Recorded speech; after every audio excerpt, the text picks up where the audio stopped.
محترمہ خیریت تو ہے؟ کیا بدتمیزی کر رہے ہو؟ تم نے مجھے محترمہ بنا دیا اور میری حیثیت کو خاک میں ملا دیا۔ کیا میں عورت ہوں؟ جی یہ کوئی محال نہیں، کیونکہ آپ کے رنگ و روپ اور آپ کی اس لباس سے مجھے ایسا ہی لگا تھا۔ معاف کیجیے گا، میں نے قوال صاحب کو عورت تصور کر لیا۔ اب تک تمہاری بیڑنگی نہیں گئی، اب تم نے مجھے قوال بنا دیا۔ یہ کیا مذاق کر رہے ہو؟ معاف کیجیے گا، بار بار میری آنکھ خطا کرتی ہے، اب اس وقت صرف مزاری کہوں گا بس۔ تمہارا دماغ تو خراب نہیں ہو گیا ہے؟ یہ کیا گستاخی کر رہے ہو؟ کبھی یہ کبھی وہ، گرگٹ کی طرح رنگ بدلتے رہتے ہو۔ اب تم نے مجھے مزاری بنا دیا، مجھے بیوقوف سمجھ رکھا ہے یا پاگل؟ جناب تو آپ کیا ہے؟ نہ عورت، نہ مزاری، نہ قوال، پھر تو آپ ہی ہے یا کچھ اور سے ہے جسے میں غلط سمجھ رہا ہوں؟ تو اپنی زبانی خود اپنا تعارف کرائے کہ میں آپ کی حقیقت سے واقف ہو سکوں۔ میں عورت نہیں مرد ہوں، قوال نہیں سروسکار ہوں، مزاری نہیں سرکاری ہوں۔ میرا نام ترم خاں ہے، میں ممبئی کا رہنے والا ہوں۔ سروس کے لیے گھر سے نکلا تھا، مگر تم میری راہ میں پتھر کی دیوار بن کر حائل ہو گئے۔ مجھے وقت پر آفس پہنچنا ہے، معاف کرا چلتا ہوں۔ بھائی ذرا ایک منٹ، اتنی جلدی کیا ہے؟ ذرا ایک بات پوچھنی ہے، گستاخی معاف۔ آپ نے یہ ہیئت کیوں اختیار کر رکھی ہے؟ سر پر یہ لمبی لمبی زلفیں اور یہ ہرے ہرے دوپٹے، جسم پر ٹی شرٹ پینٹ، چہرہ بالکل عورتوں سا، نہ مونچھ نہ داڑھی، غرض مکمل غیر اسلامی شکل و صورت لیے بیٹھے ہیں۔ خاموش، تم بہت بدتمیز ہو۔ تم میری شکل و صورت کو غیر اسلامی قرار دیتے ہو، جبکہ میں مسلمان ہوں، نماز روزہ کا پابند ہوں۔ یہ جرأت تم نے کیسے کی کہ میرے سامنے اس طرح کی لب کشائی کرو؟ کیا اسلام اپنے بڑوں کا ادب احترام کرنا نہیں سکھلاتا ہے؟ جی، اسلام ایک مکمل نظام حیات ہے جہاں ادب احترام کا درس دیتا ہے، وہی بلغ عنی ولو آیہ کی تعلیم سے بھی سرفراز کرتا ہے۔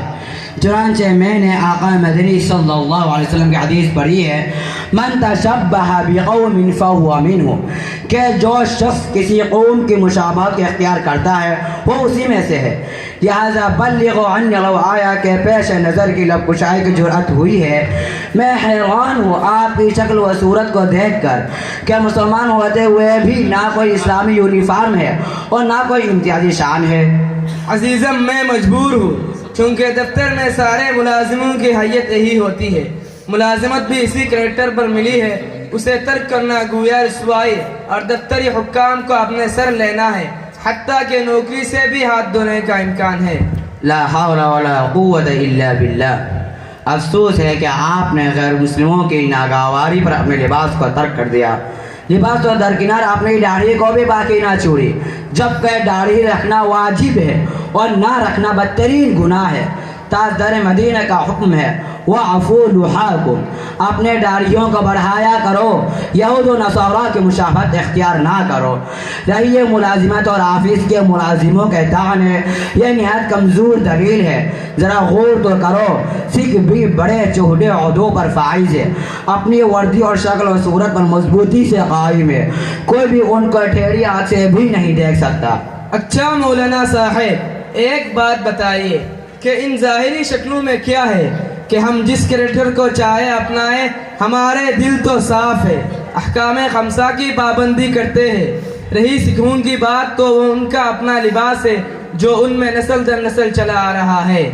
اب تک میں آپ کو ایک عقل مند سمجھ رہا تھا، لیکن اب پتہ چلا کہ آپ کچھ ہاف مائنڈ بھی ہے۔ ساری رمائن پڑھ لی مگر سیدھا کس کی جوڑو یہ بھی پتہ نہیں۔ خود کو تو شریعت کا پابند بتلاتے ہو اور نہ اپنی شریعت کی حقیقت کا پتہ ہے اور نہ اپنی شعار و لباس کا۔ لباس کا معاملہ اتنا سادہ اور آسان نہیں جتنا آپ سمجھ رہے، بلکہ انسان کی ظاہری شکل و صورت پر اس کی زندگی اور اخلاق پر بڑا گہرا اثر پڑتا ہے۔